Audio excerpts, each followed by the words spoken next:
Welcome to St Mary's College, Blairs. Blairs was the national seminary for Scotland, the junior national seminary.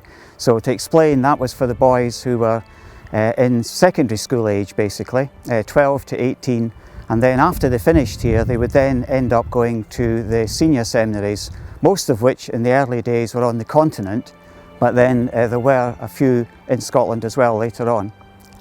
So Blairs dates back to 1829, but this place, the Blairs estate, is in very much, according to this book here, which I've just picked up to bring along, the centenary book, it in fact describes it as hallowed ground, because this estate, the Blairs estate, has been in Catholic possession since 1167, when William the Lion gave it to the Knights Templar.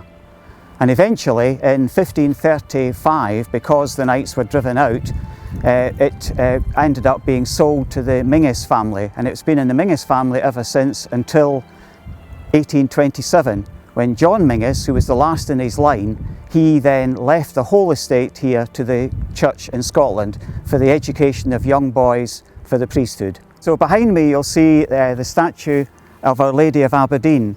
It's called that in Aberdeen, but in the rest of the Catholic world it's known as Our Lady of Good Success.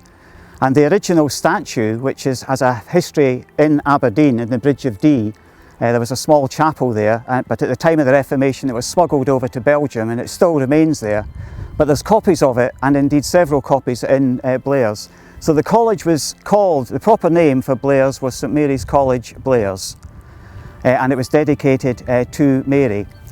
Behind the statue you've also got the chapel. That was built in 1901, so it's the first part of the new Blairs. We'll see the old Blairs later on. It was opened, as I said, in 1901, and it was primarily paid for by a very generous benefactor, Monsignor James Lennon from Liverpool, and he's actually buried in the small graveyard beside the college. The college itself, the tower, used to be in the centre of the building.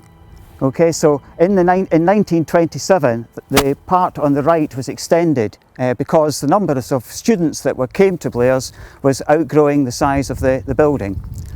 The tower, though, is actually interesting in itself. Above the door, you've got the papal coat of arms of Leo XIII, who unfortunately died just before the college was officially opened.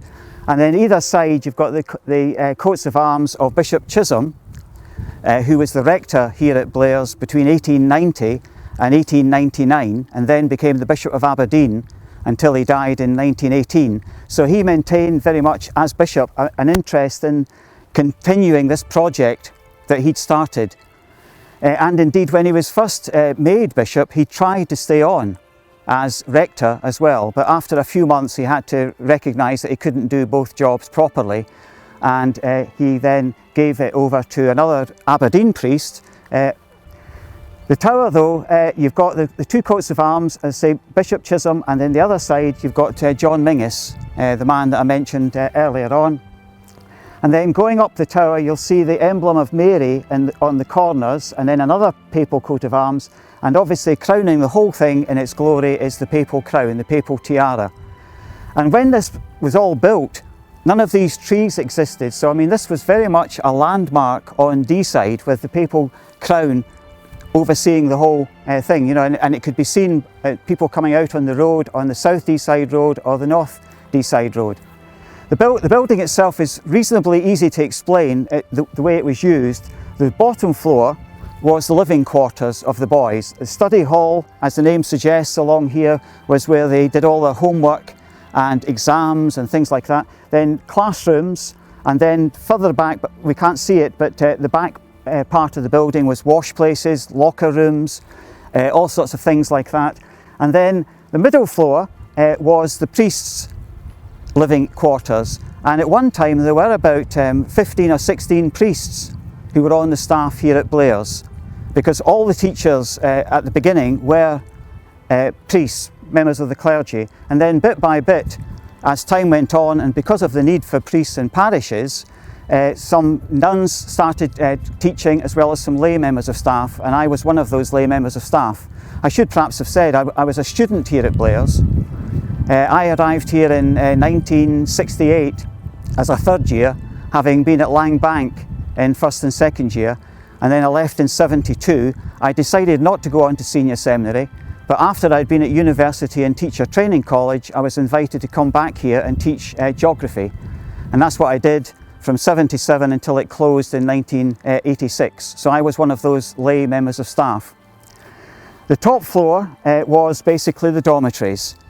And then the bit over on the left hand side there, the second floor and the the first floor and the second floor, that's the library, a purpose-built library. I also wanted to just read out a little bit here. This is in 1831 from the Catholic Directory, which again was actually started by a member of staff here at Blairs, and indeed throughout its history, and indeed even including the present person who looks after the Catholic Directory, they were all at Blairs. And the Catholic Directory says here, "No pains or expense have been spared for the proper accommodation and domestic comfort of the students, and the playgrounds are delightful." While the prospectus is given as, besides the Greek and Latin classics, French and Italian and Spanish if required, geography with the use of globes, philosophy and in all its branches, and divinity.